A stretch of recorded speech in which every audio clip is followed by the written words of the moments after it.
Et puis, j'ai souvent entendu parler de vous, de votre assemblée, voilà. Que le Seigneur vous bénisse. Amen.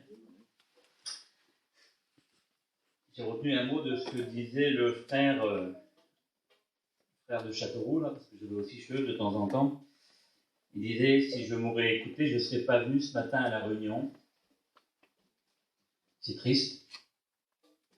C'est triste qu'un chrétien puisse avoir ces pensées-là. Et c'est des pensées que nous pouvons tous avoir. La Bible annonce que bientôt il va y avoir un vent d'apostasie qui va frapper l'Église. L'apostasie qui nous est parlée dans la deuxième épître aux Thessaloniciens. Paul parle de l'enlèvement de l'Église, mais il dit qu'auparavant, avant que le Seigneur vienne nous rechercher, avant que l'Église soit enlevée, l'apôtre dit qu'auparavant, il faut que l'apostasie soit installée. Installée où? Pas dans le monde, parce que c'est normal que les païens sont apostates, mais installée dans l'Église. Et nous pouvons voir aujourd'hui que l'apostasie frappe toutes les églises, non seulement en France, mais dans le monde entier. Beaucoup de chrétiens baissent les bras, beaucoup de chrétiens n'ont plus envie. C'est un début, ça doit être une sonnette d'alarme pour nous, enfants du Seigneur. L'apostasie, nous ne pourrons pas empêcher l'apostasie puisqu'elle est prophétisée, mais nous pourrons empêcher que nous, personnellement, nous soyons apostates. Il y a quelque temps de cela, le Seigneur m'a mis à cœur de faire des séries de messages sur les églises de l'Apocalypse, les 7 églises qui sont dans l'Apocalypse, qui nous représentent chaque étape dans la vie d'un croyant. Et j'ai commencé ce projet il y a quelque temps de cela, et puis j'aimerais ce matin faire une église avec vous, et puis pourquoi pas, peut-être plus tard dans les années qui vont venir, on pourra voir d'autres ensemble, si vos pasteurs m'invitent, mais ça c'est pas gagné. Certaines églises m'invitent qu'une fois, mais la plupart m'invitent tous. Amen. Cette lettre, cette église, c'est l'église d'Éphèse que nous allons voir ce matin, Éphèse, qui nous fait comprendre que nous pouvons avoir été une femme de Dieu, un homme de Dieu remarquable. Nous pouvons avoir été et ne plus l'être. Et ne plus l'être. Donc je lis le passage, je l'ai imprimé dans la version Parole de vie, une version qui est beaucoup plus simple pour nous à comprendre. Donc je fais la lecture, écoutez le passage.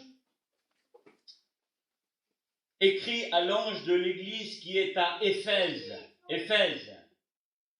Voici le message de celui qui tient les 7 étoiles, de celui qui tient, retenez le mot, de celui qui tient les 7 étoiles dans sa main droite et qui marche au milieu des 7 lampes en or. Je connais, dit le Seigneur, je te connais. Je connais tout ce que tu fais. Je connais tes efforts. Je connais ta patience. Je le sais. Tu ne peux pas supporter les gens mauvais. Certains disent qu'ils sont apôtres. Mais mettons ce matin, certains disent qu'ils sont pasteurs. Mais ils ne le sont pas. Et tu as vu ce qu'ils valaient. Tu as compris qu'ils mentaient. Tu as compris que c'était des menteurs. Tu l'as compris. Tu restes patient. Tu as souffert à cause de moi. Et tu n'as pas été découragé. Mais, le mais de Dieu, mais j'ai un reproche à te faire. Tu ne m'aimes plus comme au début. Tu ne m'aimes plus comme au début. Souviens-toi, tu avais bien commencé et puis tu es tombé. Change ta vie et agis comme tu agissais au début. Si tu ne changes pas, je vais m'approcher de toi et je vais enlever ta lampe de sa place. Pourtant, tu as quelque chose de bon. Comme moi, tu détestes les actions du groupe des Nicolaïtes. Verset 7. Celui qui a des oreilles, on en a tous ce matin, je crois. Celui qui a des oreilles, qu'il écoute ce que l'Esprit Saint dit aux églises, aux vainqueurs et seulement à ceux-là. Aux vainqueurs, je donnerai à manger les fruits de l'arbre de vie qui est dans le jardin de Dieu. Amen. Une belle lecture, hein? C'est la lecture qui a été faite, la lettre plutôt qui a été faite pour l'église d'Éphèse. Éphèse veut dire désirer, désirer. Éphèse, désirer. C'est l'une des premières églises en Asie mineure, en pays païen. C'est l'une des premières églises que l'apôtre Paul a faites, si vous préférez. Désirer. C'est l'église désirée. Dieu l'attendait. La parole de Dieu avait été prêchée par le Sauveur en Israël. Et là, l'une des premières églises, l'église désirée, l'église d'Éphèse, va naître dans ce pays païen. Désirée. Sûrement que Dieu a attendu cette église longtemps, comme un papa ou comme une jeune maman attend la naissance de son premier-né. Ils attendent que l'enfant vienne pour égayer le foyer désiré. Moi, j'ai un frère qui est resté 13 ans sans enfant. Et laissez-moi vous dire que quand cet enfant est né 13 ans après, il était désiré. Désiré. Éphèse était l'église désirée par Dieu. Dieu attendait sa naissance. Dieu attendait sa naissance. Après chaque message, comme un jour pour nous, quand on a été au contact de l'évangile, le Seigneur dans son ciel de gloire avait les regards sur nous, et puis il attendait ce moment fatidique de la nouvelle naissance, de la régénération. Dieu attendait de son ciel de gloire. À chaque mot que tu as reçu, à chaque message que tu as écouté, Dieu dans son ciel de gloire attendait cette naissance spirituelle. Sûrement en disant, il va peut-être naître ce soir, il va peut-être naître, peut-être que ce soir le message de Dieu va percuter. Éphèse a été attendue de cette façon, c'était l'église désirée de Dieu. Premier épître de Jean, chapitre 3 et verset 1, écoutez le beau verset. Jean dit, voyez quel amour, regardez un petit peu, essayez d'examiner un petit peu. Voyez quel amour le Père nous a témoigné pour que nous soyons appelés des enfants de Dieu. Dieu a attendu patiemment notre nouvelle naissance. Vous comprenez ça? Nous avons été des enfants désirés. Écoutez, excusez-moi, mais nous ne sommes pas nés sur un coup de tête. Dieu a tout mis en œuvre pour notre naissance. Il nous a attendus, le Seigneur. Il nous a attendus. Tu n'es pas né, tu n'es pas devenu chrétien parce que ta famille est chrétienne. Tu as été désiré du ciel. Dieu t'a tendu la main. Nous comprenons cela? Amen. C'était le cas. La lecture de la lettre à Éphèse que je vous ai lue commence en mettant tout le monde d'accord en ce qui concerne les fonctions dans l'Église. Jésus dit, je suis celui qui tient. J'ai appuyé sur le mot. Je suis celui qui tient les étoiles. Alors les étoiles, c'est les ministères, c'est les pasteurs. Ça peut être aussi des chrétiens. Il dit, je suis celui qui tient.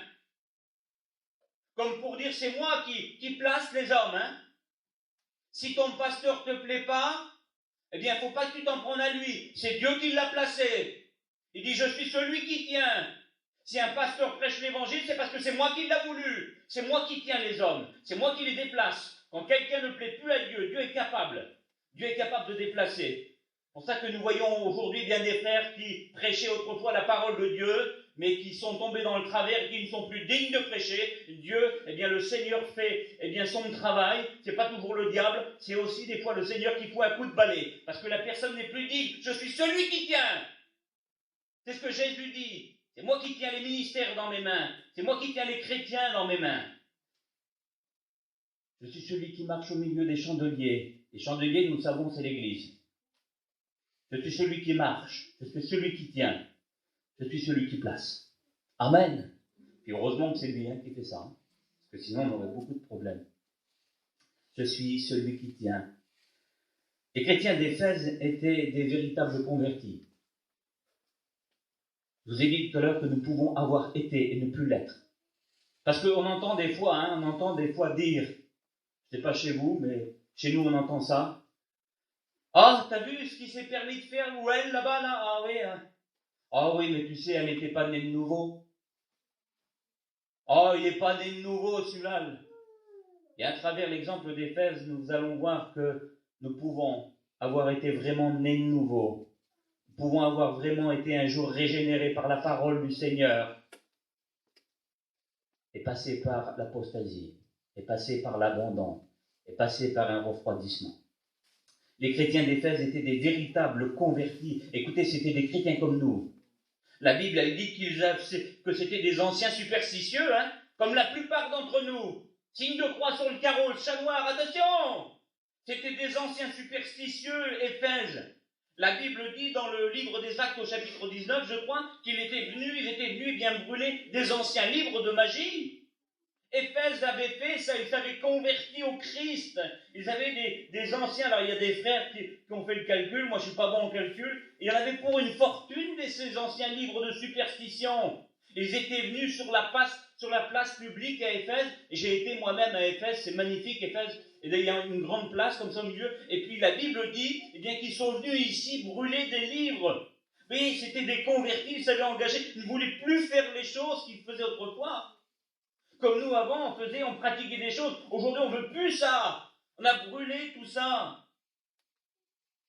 La Bible mentionne qu'ils avaient cessé, les chrétiens d'Éphèse avaient cessé d'acheter des petites figurines, des petites babioles qui étaient vendues dans la ville d'Éphèse, qui représentaient le temple d'Artémis, qui pourraient nous représenter pour nous, des petits bidons d'eau de Lourdes, des petits Saint-Christophe qu'on collait sur le tableau de bord de la bagnole. Vous voyez, c'était un peu ça. Ils avaient cessé d'acheter des figurines, à tel point que dans la ville d'Éphèse, il y a eu une émeute. Il y a eu une guerre. Les gens d'Éphèse se sont révoltés contre ces convertis, en disant, regarde, mais qu'est-ce qu'ils font eux, ça? Ça y est, les grands superstices, les grands spirituels, ça y est. Vous voyez, leurs amis, leur famille, quand ils devaient les voir, passer sûrement qu'ils devaient être en colère contre eux, en les montrant du doigt, ça y est, regarde, c'est devenu des chrétiens, eux aussi, ils vont nous laisser. L'économie en avait pris un coup à Éphèse. Hein. Ces gens-là ne voulaient plus acheter aucune babiole. Les chrétiens d'Éphèse étaient des convertis. Écoutez, c'était des convertis, hein. Réellement convertis, ce n'étaient pas des chrétiens du dimanche, hein. C'était des convertis Éphèse. Ils étaient passés par la nouvelle naissance, la saine doctrine. Écoutez, la saine doctrine, pas l'évangile à 2 balles, hein, mais la saine doctrine les avait frappés. La saine doctrine les avait frappés. Le sang du Christ avait coulé sur leur vie. C'était des véritables chrétiens, Éphèse. C'était des véritables. C'était des morts en Christ. Écoutez ce que Paul leur avait dit dans Éphésiens, justement, au chapitre 1, verset 13. Écoutez ce que Paul dit d'eux. Vous aussi, après avoir entendu la parole de vérité, l'évangile de votre salut, en lui vous avez cru et vous avez été scellés. Écoutez le petit mot. Vous avez été scellés du Saint-Esprit. Amen. Les chrétiens d'Éphèse avaient entendu pas la parole du petit pasteur qui veut te faire plaisir, mais les chrétiens d'Éphèse avaient entendu la parole de vérité. Écoutez, l'évangile, pas le lait, mais la nourriture solide. Éphèse l'avait entendu. Éphèse était d'accord avec ça. Il dit, vous avez entendu la parole de vérité. Et il dit, vous avez cru. Et vous avez été scellés parce que vous avez cru à l'évangile, parce que vous avez cru à la vérité. Vous avez été scellés du Saint-Esprit. Mort en Christ. Le mot scellé, mort en Christ. Et je m'excuse pour l'image si elle est frappante, mais elle va avec le message. Comme, des fois, il y a, c'est vrai, quand on fait un enterrement, il y a le cercueil qui est ici, et puis l'agent de police va venir, il va sceller parce qu'à l'intérieur, il y a un mort. À l'intérieur, il y a une personne qui est décédée, et le cercueil est scellé. Et là, l'apôtre Paul prend cette image en disant, vous avez été scellés. C'était des morts en Christ, écoutez, c'était des morts en Christ. Le vieux bonhomme était décédé. La vieille nature était décédée à Éphèse. C'était des véritables convertis. Écoutez, c'était des véritables convertis. Ne se laissez pas avoir par un peu de pognon, hein, Éphèse. Hein. Non, non, non, non, non. Non, non, on n'était pas attirés par ce qui brille, Éphèse. C'était des convertis. Ils aimaient Christ. Ils aimaient Christ. Ils étaient morts en Christ. Amen, c'est beau ça. Morts en Christ. La vieille nature n'existait plus. La vieille nature n'existait plus. Nous connaissons ce verset dans l'évangile de Luc au chapitre 15 où il est dit qu'il y a de la joie dans le ciel pour un seul pécheur qui se repent. On prend ce verset quand on fait des baptêmes à tort parce que la nouvelle naissance ne se fait pas au baptême, mais la nouvelle naissance se fait un jour quand on a été frappé par la parole de Dieu. Il y a de la joie dans le ciel pour un seul pécheur repentant. On peut traduire ce matin qu'il y a de la joie dans le ciel pour une seule personne qui décède, que le vieux bonhomme décède et que la nouvelle naissance apparaît dans sa vie. Ce sont dans le ciel des obsèques joyeuses, disons. Ici, nous, quand on passe dans des obsèques, vous avez vu, on pleure. Semblerait pas dans le ciel. Ce sont des obsèques joyeuses. Il y a de la joie. La Bible dit qu'il y a de la joie dans le ciel pour un seul pécheur qui se repent, pour une seule vieille nature qui décède et qui se tourne vers Dieu. Que son nom soit béni. Ça a été le cas pour nous. Amen.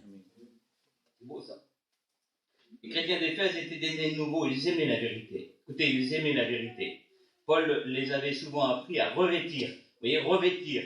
Vous mettez l'image. À revêtir l'homme nouveau créé selon Dieu. Le créé selon Dieu. Créé selon Dieu. Selon Dieu. Les chrétiens d'Éphèse n'avaient pas peur de la vérité. Mon Dieu, que c'est triste un chrétien qui a peur de la vérité. Mais que c'est triste une chrétienne qui a peur de la vérité. Eh bien, les chrétiens d'Éphèse n'avaient pas peur de la vérité quand ils ont rencontré Jésus.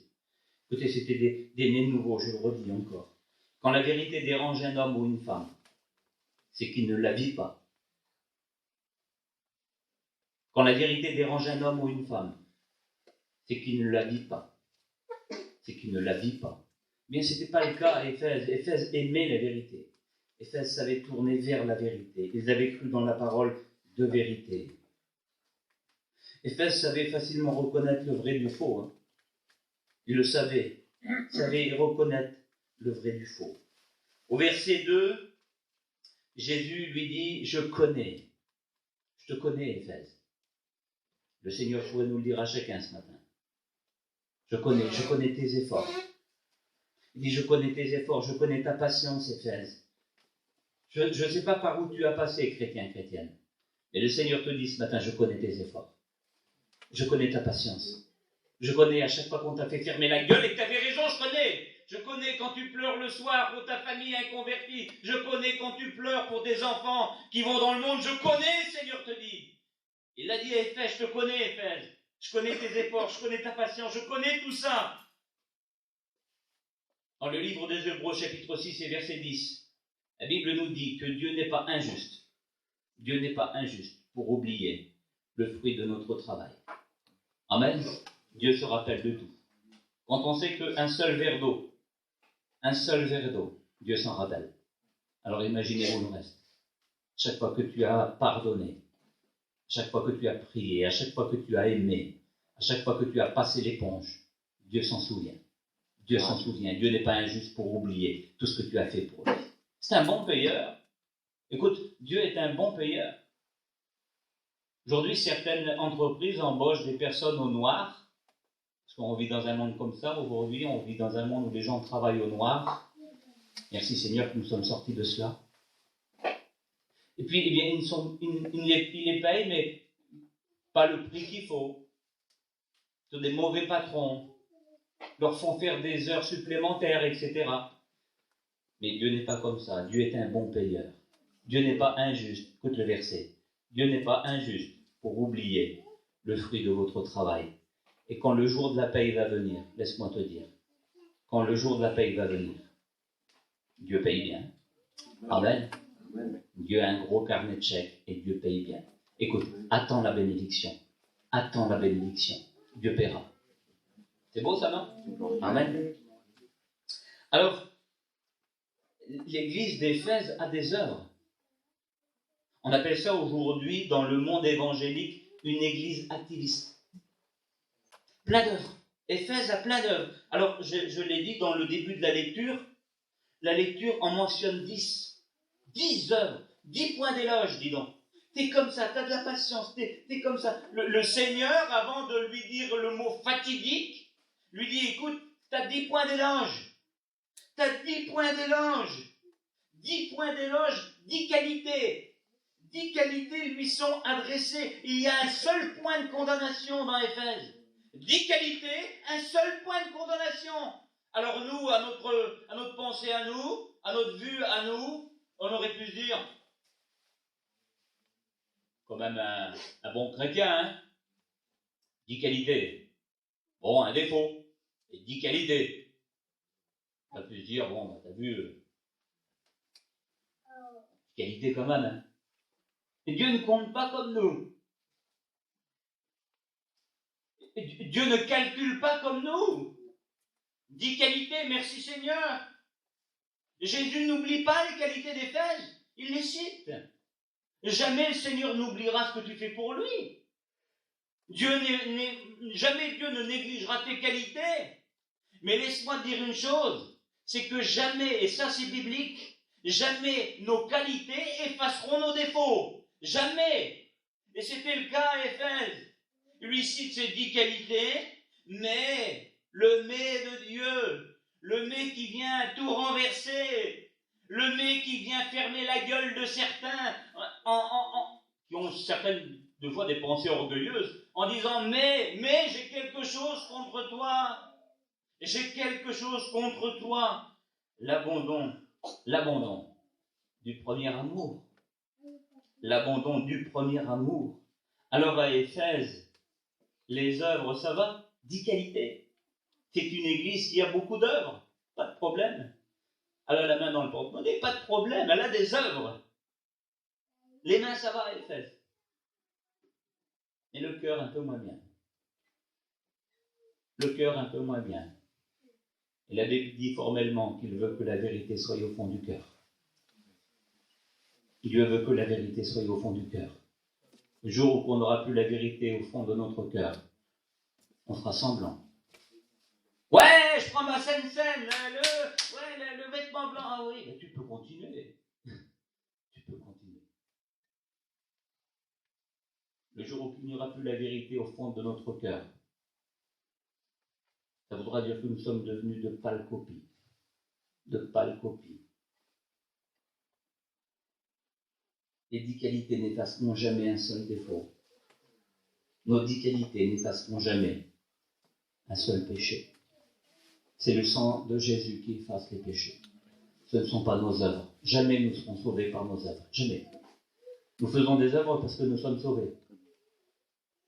Nous faisons des œuvres parce que nous sommes sauvés.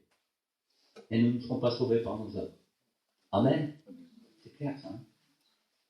Alors, la Bible dit dans l'évangile de Luc au chapitre 10 qu'il y a aussi une femme qui a beaucoup de qualités, qui est occupée aussi à diverses qualités. Elle a beaucoup d'œuvres, elle s'occupe de beaucoup de divers soins. Nous connaissons ce passage de Marthe.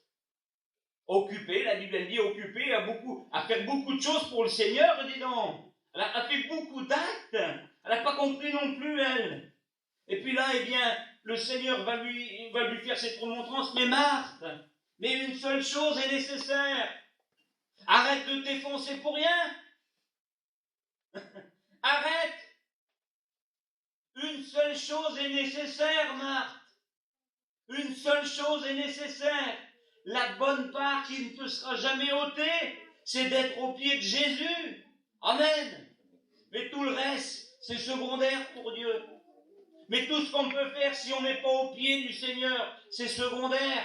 C'était le cas à Éphèse. Éphèse avait des œuvres. Mais Éphèse avait endurci et Éphèse avait perdu son premier amour. Jésus ne veut pas d'une épouse vaillante. Pas seulement d'une épouse vaillante. Mais Jésus veut une épouse aimante. Amen. Jésus ne veut pas simplement d'une épouse vaillante. Ah, Naaman, dis donc. Fort et vaillant. Oui, mais il est pourri. Il a la lèpre. Tu comprends? Fort et vaillant. Mais c'est que dalle pour Dieu. Fort et vaillant, si t'es lépreux, t'es foutu. Il aurait mieux fallu que tu sois bon à rien et gringaler. Mais que t'as pas la lèpre. La lèpre, c'est le péché. Quand il écoute le beau verset, par rapport à l'épouse que Dieu et la réaction que nous devons avoir par rapport à lui. Écoute ce que dit l'épouse. Que Dieu fasse que nous pouvons lui dire ça ce matin. Que tu es beau. Que tu es beau, mon bien-aimé. Que tu es aimable. Tu es à moi et je suis à toi. Quelle belle déclaration. Hein? C'est ce que l'épouse doit dire à l'époux. C'est ce que l'Église doit dire à Jésus. Mais que tu es beau, mon bien-aimé. Mais que tu es aimable. Tu es à moi. Et il y a une jalousie. De toute façon, Dieu est jaloux. Les vieux dans le temps disaient, on est jaloux de ce qu'on aime. Eh bien, Dieu nous aime beaucoup et il est jaloux. Et il ne veut pas qu'on va n'importe où. Que tu es à moi. Il dit que tu es beau, mon bien-aimé. Tu es à moi et moi je suis à toi. Jésus veut qu'on l'aime comme ça. Jésus veut qu'on l'aime comme ça. Écoute, Jésus mérite que tu l'aimes comme ça. Jésus mérite que tu l'aimes comme ça. Jésus espère un amour comme ça. Mais le terrible verset 4 résonne en disant « J'ai un reproche à te faire. Tu ne m'aimes plus comme au début. » On ne sait pas qu'elle ne l'aime plus, hein. Dis pas ça, hein, verset. On a tendance à tout mélanger, nous. Hein. Non. Dis pas ça, le verset. Dis pas qu'elle l'aime plus. Dis qu'elle l'aime plus comme au début. L'aime toujours, mais pas assez. Tu vas toujours à la réunion? Oui, j'aime toujours le Seigneur. Mais tu t'y refroidis. Tu es en état d'apostasie. Tu es en état de rétrograde. Oh, tu roules toujours, mais tu as rétrogradé. Éphèse, j'aimais toujours Jésus, mais pas assez. Pas assez. Quand on n'est pas à 100%, ça veut dire qu'on est dilué. Quand on n'est pas à 100% pour Dieu, ça veut dire qu'on est dilué. Dilué. Prends du parfum, mets-le dedans. Il est dilué, il ne vaut plus rien ton parfum. Même qu'elle valait 100 € la bouteille au début. Tu as mis de l'eau dedans, il est dilué. Il est dilué. Que Dieu fasse que nous pourrons garder la bonne odeur de Christ. C'est ce que Paul dit aux Corinthiens, il dit, nous sommes pour Dieu le parfum de Christ. Nous sommes pour Dieu le parfum de Christ. Que c'est beau, que ça sent bon un chrétien. Amen. Tu ne m'aimes plus comme au début. Tu as pourtant quelque chose de bon. Écoute ce que Jésus est en train de dire à cette église. Il dit, tu as pourtant quelque chose de bon. Tu détestes les Nicolaïtes. Alors moi j'ai regardé un petit peu, parce que je ne suis pas plus intelligent que vous, ce que voulait dire les Nicolaïtes, et puis les Nicolaïtes en deux mots, parce que je ne vais pas vous faire un cours. Les Nicolaïtes en 2 mots, c'était des pasteurs, des chrétiens, qui se disaient chrétiens, mais qui vivaient comme des inconvertis. C'est à peu près ça, les Nicolaïtes. Quand vous verrez ce nom dans la Bible, c'était des personnes qui prenaient le nom, qui prenaient l'étiquette de chrétien, qui se la collaient là, mais qu'à l'intérieur, ce n'était pas changé. C'était des faux, si vous préférez. C'était des faux. C'est-à-dire que Éphèse était devenue experte. Éphèse savait reconnaître le vrai du faux. Éphèse savait reconnaître le vrai pasteur. Éphèse savait reconnaître le vrai chrétien. Éphèse le savait. Les Nicolaïtes. Éphèse savait reconnaître le vrai du faux. J'ai pris un petit exemple. Et vous, celui-là, hein? Billet de 500 balles. C'est une pâle photocopie. Oh, le chiffre est gros, hein. 500. C'est le plus gros. Il n'y a pas au-dessus. C'est le plus grand, dis donc. Oh, quel chrétien! Vous les avez vus, des comme ça? Oh, Ah, je suis la plus grande, je suis la plus belle, je connais tout, vous pourriez m'apprendre. Quel chrétien, oh là là, quelle chrétienne. Je suis un 500, j'écrase tout le monde. Oh, les petits 5 et les 10, je les regarde même pas. Je suis un 500. Oui, mais t'es une photocopie. C'est le chrétien photocopie.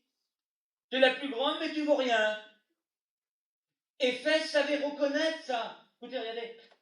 Je vous jure que c'est du papier. Ça sent pas les signes. Ça sent rien.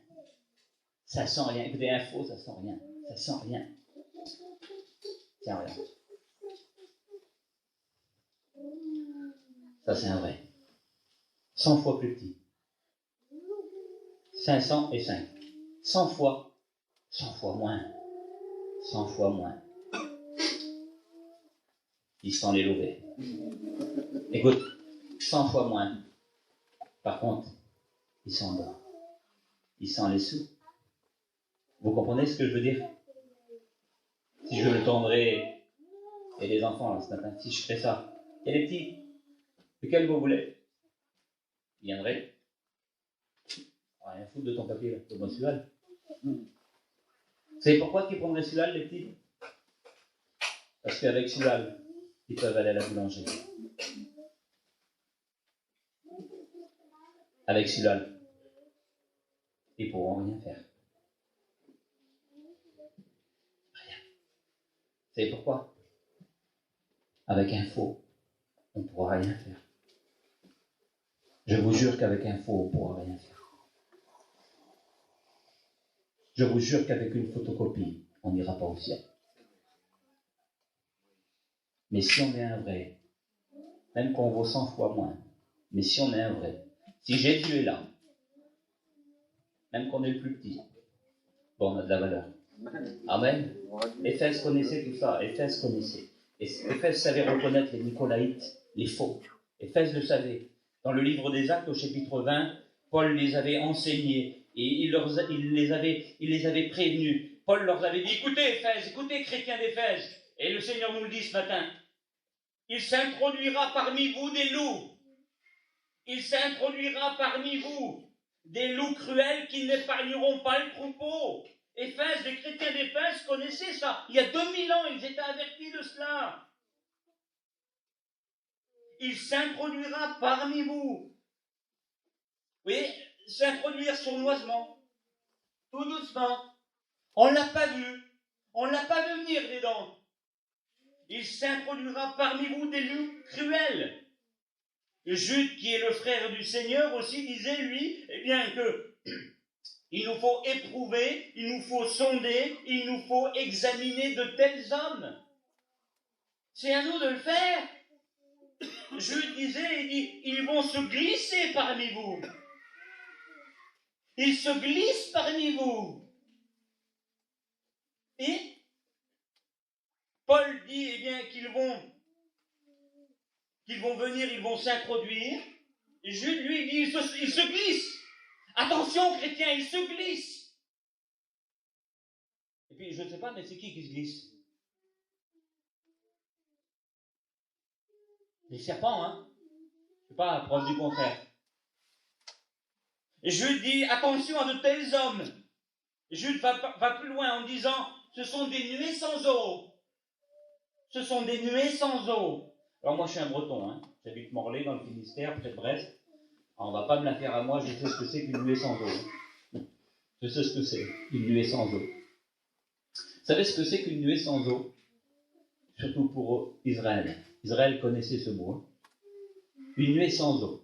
En Israël, ce sont des pays qui sont très chauds et tombent très rarement d'eau. Et la moindre goutte d'eau est canalisée en Israël. Vous traversez le désert du Negev en Israël, vous allez voir qu'il y a toutes des espèces de petits canaux, toutes des espèces de petites rigoles en béton, des espèces de petits caniveaux qui récupèrent l'eau qui tombe des montagnes pour la canaliser, pour aller dans la moindre goutte d'eau, c'est précieux en Israël. Et des nuées sans eau. Pourquoi l'homme de Dieu dit ça? En Israël, quand il y a la nuée, ça annonce forcément l'eau derrière. Chez nous, en Bretagne, on appelle ça le crachin. Et ça annonce souvent l'eau aussi derrière. Et en Israël, c'est pareil. Quand il y a la nuée qui tombe, ça veut dire que là, eh bien, les agriculteurs sont contents, ils se frottent les mains. La nuée annonce la pluie. C'est-à-dire que s'il y a la nuée, forcément, il y aura la pluie. Et la pluie en Israël, c'est une bénédiction. C'est une bénédiction qu'on attend en Israël. Comme la bénédiction que tu attends peut-être toi depuis longtemps. Et là, l'apôtre va dire, attention, ce sont des nuées, mais sans eau. Ça veut dire qu'il y a la nuée, mais derrière, il ne tombera pas d'eau. Ça veut dire quoi pour nous? Ça veut dire qu'on vous annonce des choses, le pasteur nuée sans eau, il vaporise, mais il n'y a pas de flotte. Vous en avez vu des comme ça? Oh, je vois ça, je ressens ça, mais tu ressens quoi, mon frère? On voit jamais rien. T'as vu ça, t'as vu ceci, t'as vu cela, tu chasses là-bas, tu chasses là-bas, mais t'es un chasseur bravo, mon copain. Tu annonces toujours, mais il n'y a pas de bénédiction. Ce que tu dis, on ne le voit pas derrière, ça ne se réalise pas. C'est des nuées sans eau. C'est ce que l'apôtre veut dire. Ces hommes-là sont des nuées sans eau. Ils disent, mais ça ne se produit pas. Ils prophétisent, mais ça ne se produit pas. C'est des nuées sans eau. Des pchit. Vous avez vu, quand on est malade à l'hôpital, on prend les petites bouteilles, là, d'Évian. Alors c'est parce qu'on a passé par une opération et puis qu'on n'a pas le droit de boire. Vous connaissez ça? Pas beaucoup de têtes qui font ça. On n'a pas le droit de boire, alors on a le droit à la petite nuée. Puis nos proches qui sont là, ils nous foutent des petits coups de nuée sur la tête. Dans la bouche.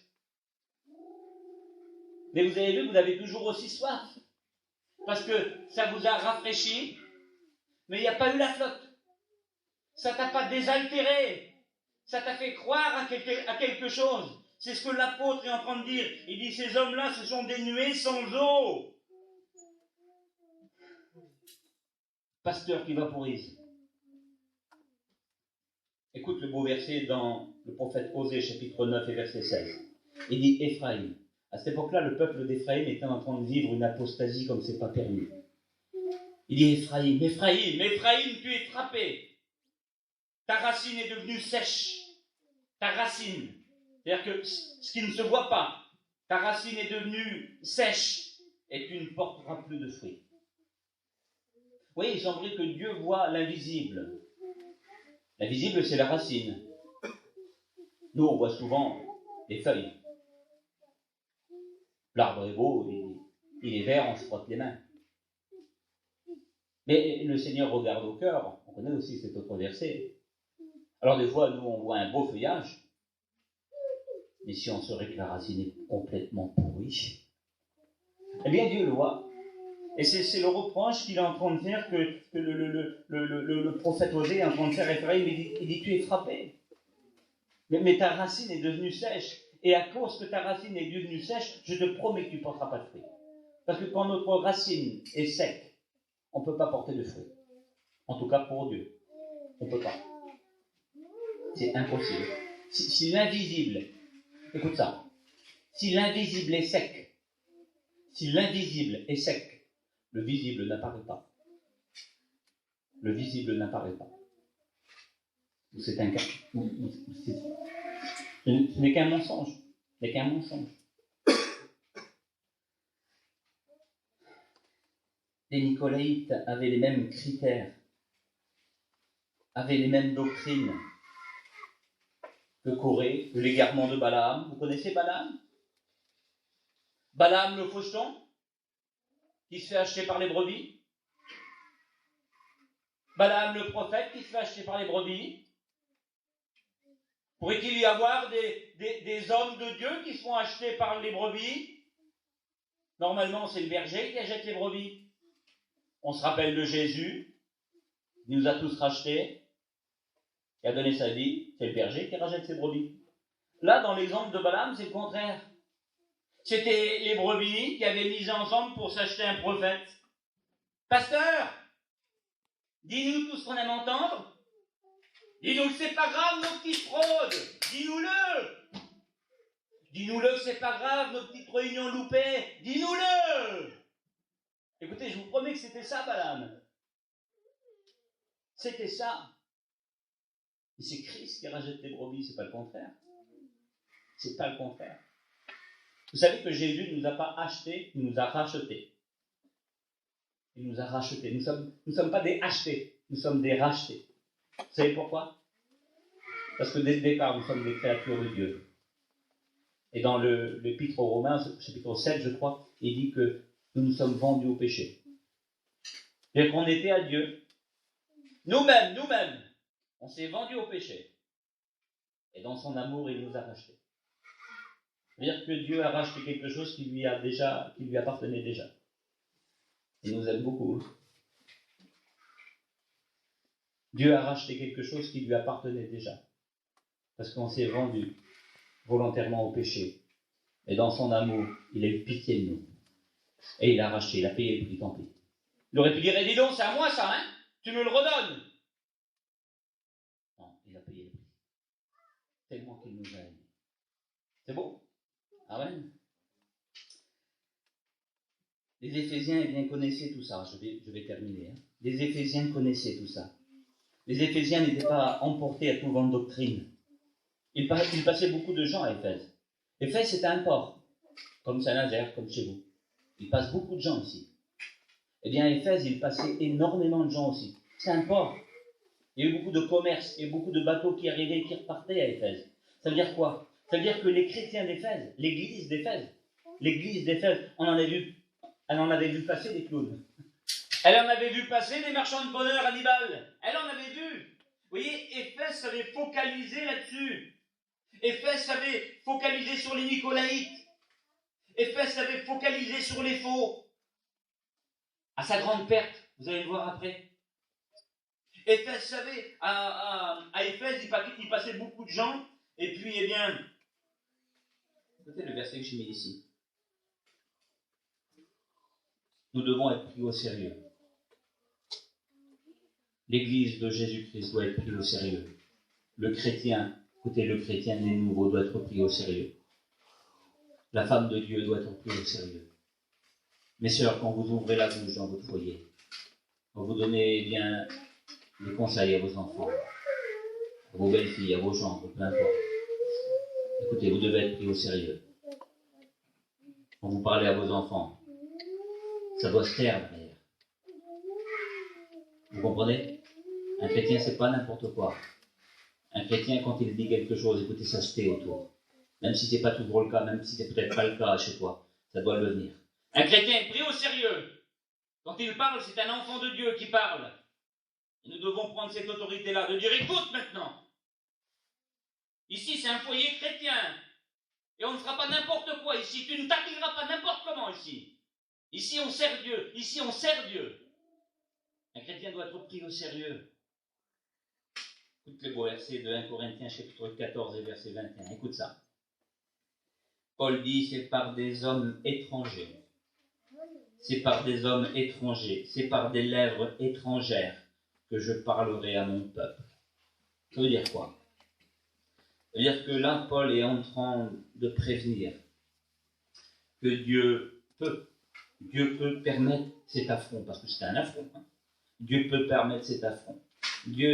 L'apôtre est en train de prévenir son Église en disant, c'est par des hommes étrangers. Il y a des païens, des païennes, des pas convertis. C'est par des étrangers à la maison de Dieu, c'est-à-dire des inconvertis. Là, Paul, il dit, c'est par des étrangers, par des lèvres, des bouches étrangères, des bouches pas converties, des bouches du monde, que je parlerai à mon peuple. Et aujourd'hui, on le voit se réaliser, ça. On voit des étrangers, on voit des bouches étrangères venir vers les enfants de Dieu en disant, dis donc, t'as pas le droit, toi, de faire ça. Mais t'es comme un chrétien, non? Normalement, tu dois pas faire ça, toi, regarde. Ça, tu dois pas le marquer, normalement. Paul, il dit, écoutez, je vous relis le verset. C'est par des hommes étrangers, c'est par des lèvres étrangères que je parlerai à mon peuple. Parce qu'il semblerait que la parole de Dieu, aujourd'hui, eh bien, nous rentre là et nous ressort par là. On n'entend plus le message de Dieu. On veut entendre que ce qui nous plaît. Alors Dieu dit, écoute, si tu m'écoutes pas, moi, je te parlerai par des bouches étrangères, des bouches sales, des bouches qui n'appartiennent pas au royaume des cieux. Dieu peut permettre cet affront, il le dit dans le verset. Et que c'est triste un chrétien qui se fait reprendre par un païen. C'est presque rigolo. Que c'est triste. Le prophète Nahum au chapitre 3, il dit que tous ceux qui entendront parler de toi frapperont des mains.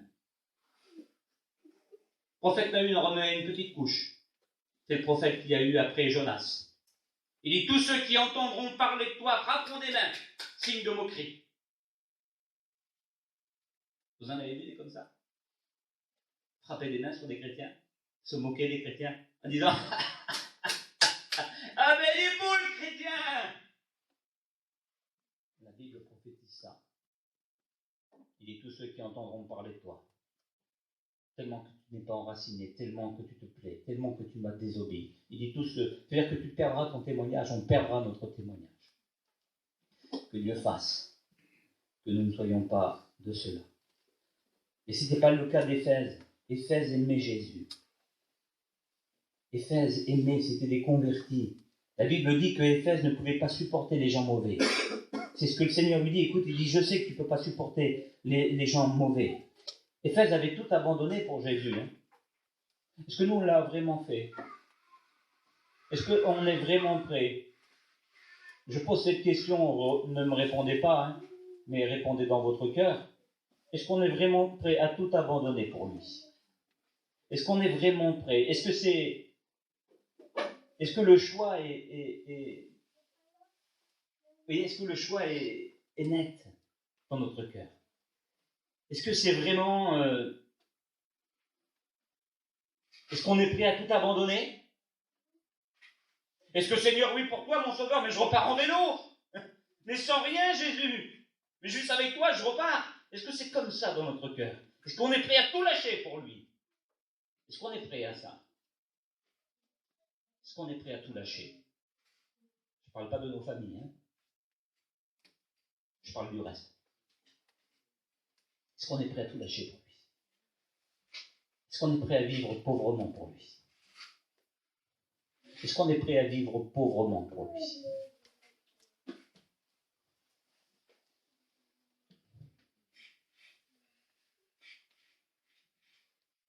Éphèse l'avait fait. Éphèse détenait dans sa ville l'une des 7 merveilles du monde. Vous avez entendu parler des 7 merveilles du monde. Eh bien, Éphèse détenait l'une des 7 merveilles du monde qui s'appelait le temple d'Artémis. J'ai été visiter ce temple.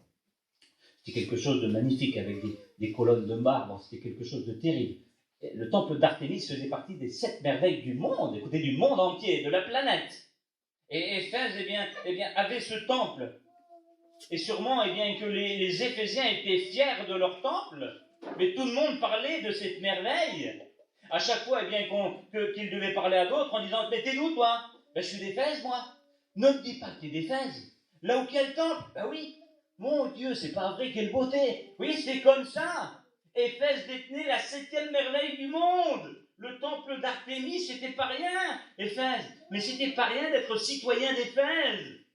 Mais là, à cause qu'ils avaient reçu le Christ, l'évangile de vérité, je vous promets que les chrétiens d'Éphèse n'allaient plus se prosterner à ce temple. Ils avaient abandonné la 7e merveille pour se tourner vers la vraie perle de grand prix qui est le Christ. Ils avaient tout lâché. Ils l'avaient fait, eux. N'en voulaient plus du temple. N'en voulaient plus de la statue d'or. N'en voulaient plus du pognon sale. Ils n'en voulaient plus. Ils détenaient la perle de grand prix. Comme cet homme qui allait vendre bien toutes ces perles fausses qui sont devenues factices pour lui, qui sont devenues fades, sans goût. Parce que, dans ce champ, il y a ce trésor. Il y a cette perle de grand prix. Alors tout devient fade. Est-ce que tout est devenu fade dans ta vie à cause de Jésus? Est-ce que tout est devenu vraiment fade dans ta vie à cause de Jésus? Est-ce que c'est le cas?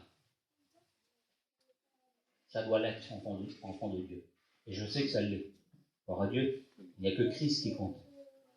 Il n'y a que le Sauveur qui doit être le centre de nos vies. Que son nom soit béni. Éphèse l'avait fait d'une façon littérale. Éphèse n'allait plus au temple. Éphèse ne le faisait plus. Éphèse avait tellement souffert à cause des faux Éphèse était tellement découragé. Alors la question de tout le monde maintenant, avant de terminer, mais pourquoi Ramoncho? Pourquoi si ces chrétiens d'Éphèse étaient tellement si convertis, pourquoi ont-ils abandonné? Pourquoi ont-ils abandonné leur premier amour? Mais vous savez pourquoi? Bien dans la lecture, l'apôtre fait ressortir le point plusieurs fois. Les chrétiens d'Éphèse étaient devenus des chrétiens découragés.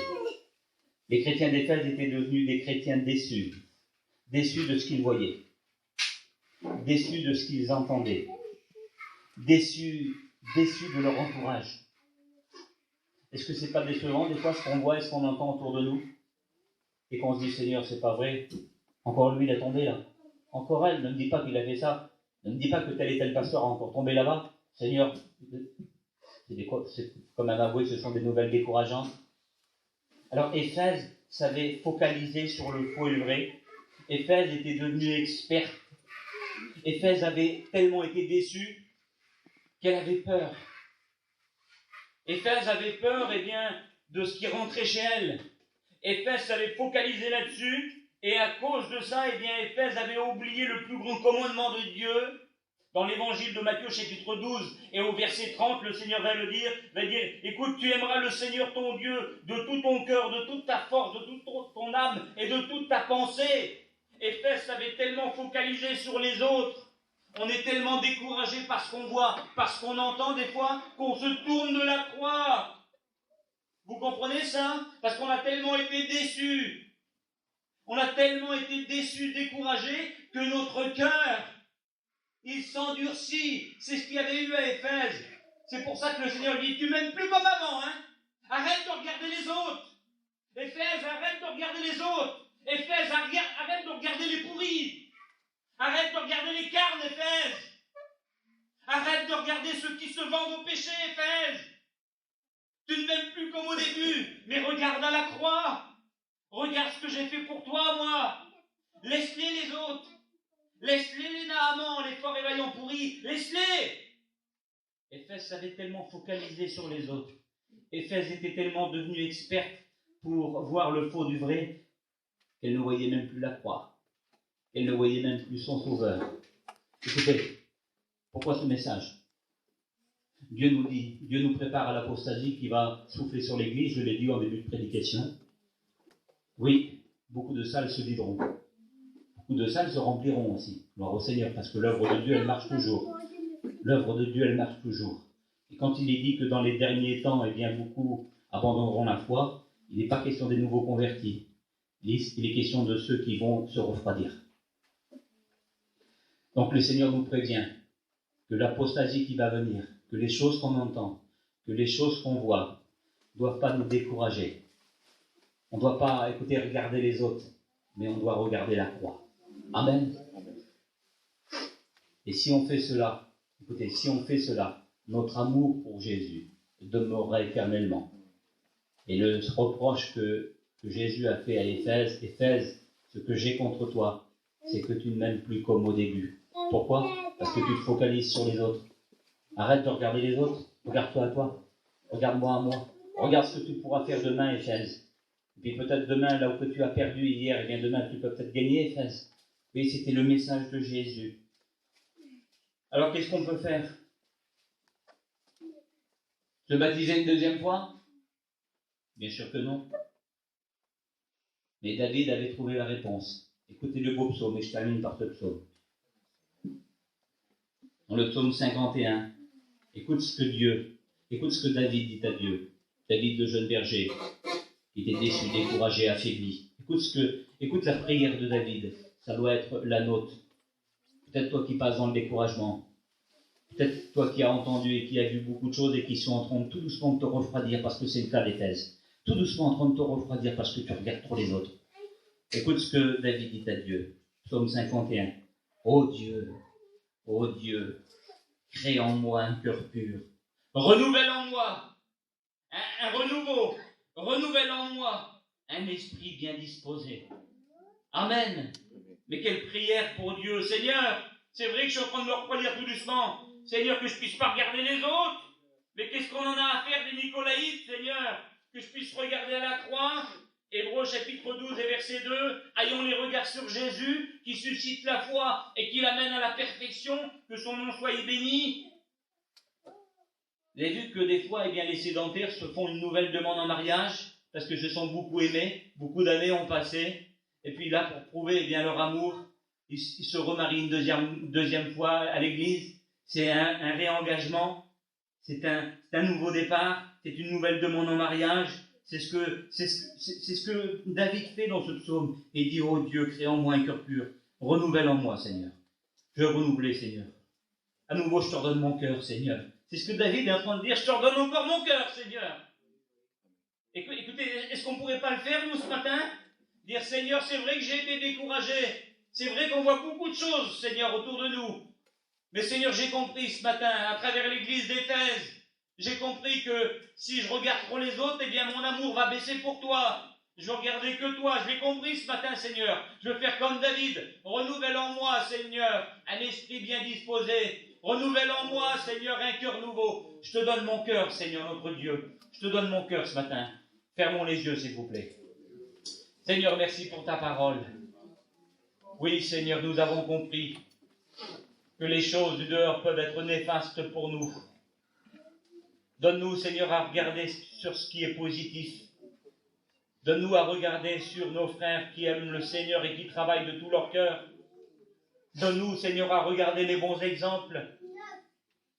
Et donne-nous, Seigneur, eh bien, de ne pas faire attention aux mauvais exemples. Nous ne sommes pas des juges. C'est toi le juge, Seigneur. Que nous puissions nous fixer sur notre vie chrétienne. Que nous puissions nous-mêmes nous améliorer dans tes voies. Que nous puissions pas être découragés. Afin que notre amour, Seigneur, ne baisse pas. Mais que notre amour, au contraire, augmente de jour en jour. Toute la gloire te revient. Bénis mes frères qui sont là, bénis mes sœurs, et que nous puissions être ensemble, debout quand tu reviendras nous chercher, Seigneur.